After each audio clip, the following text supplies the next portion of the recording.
राहुल गांधी ने रावण से कर दी पीएम मोदी की तुलना। रावण दो लोगों की सुनता था, पीएम मोदी दो लोगों की सुनते हैं। अडानी को लेकर एक बार फिर राहुल गांधी ने मोदी को घेरा।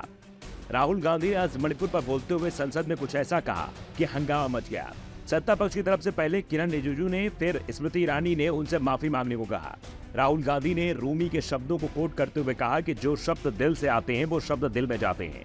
आज मैं दिमाग से नहीं बोलना चाहता, आज मैं दिल से बोलूंगा। मैं आज आप लोगों पर इतना आक्रमण नहीं करूंगा, एक दो गोले जरूर मारूंगा, आप रिलैक्स कर सकते हैं। इसके बाद राहुल गांधी ने मणिपुर का मुद्दा उठाया। राहुल ने कहा कि भारत एक आवाज है, भारत हमारी जनता की आवाज है, दिल की आवाज है। उस आवाज की आपने मणिपुर में जान ली है। इसका मतलब भारत माता की जान आपने मणिपुर में ली है।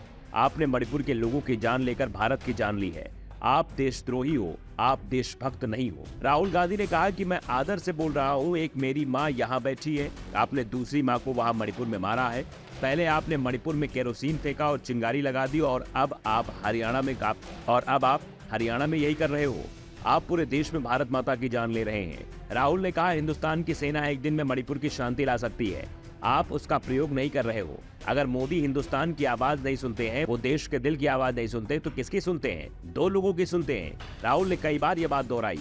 इसके बाद राहुल गांधी ने पीएम मोदी की तुलना रावण से कर दी। राहुल ने कहा कि रावण दो लोगों की सुनता है, मेघनाथ और कुंभकर्ण। वैसे ही नरेंद्र मोदी दो लोगों की सुनते हैं, अमित शाह और अडानी। रावण की लंका को हनुमान जी ने नहीं जलाया था, लंका को रावण के अहंकार ने जलाया था। रावण को राम ने नहीं मारा, रावण को उसके अहंकार ने मारा था। राहुल गांधी ने अहंकार और नफरत की बात करते हुए कहा कि मैं हर रोज 8 से 10 किलोमीटर चलता था, तो सोचता था मैं 20 से 25 किलोमीटर चल सकता हूँ, मुझे अहंकार था। लेकिन भारत अहंकार को सेकंड में मिटा देता है। 2-3 दिन में ही मेरे घुटनों में इतना दर्द हुआ कि मेरा अहंकार निकल गया। मेरा अहंकार भेड़िया से चींटी बन गया।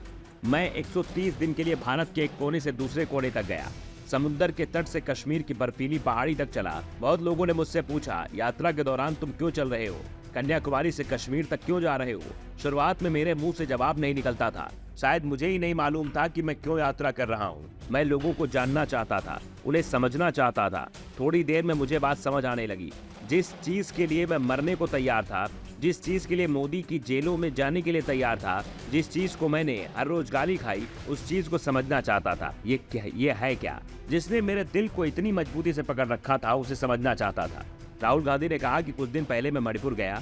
हमारे प्रधानमंत्री आज तक नहीं गए, क्योंकि उनके लिए मणिपुर हिंदुस्तान नहीं है। मैंने मणिपुर शब्द का प्रयोग किया, मगर आज की सच्चाई यह है कि मणिपुर नहीं बचा है। मणिपुर को आपने दो भागों में बांट दिया है, तोड़ दिया है।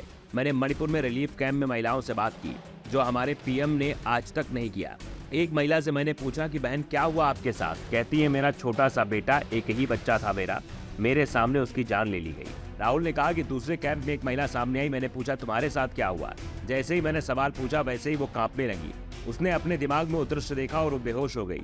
मेरे सामने कांपती हुई बेहोश हो गई। मैंने सिर्फ 2 उदाहरण दिए हैं, और इसीलिए मैं कह रहा हूँ कि आपने मणिपुर में हिंदुस्तान की जान ले ली है। ब्यूरो रिपोर्ट, दैनिक दर्पण न्यूज।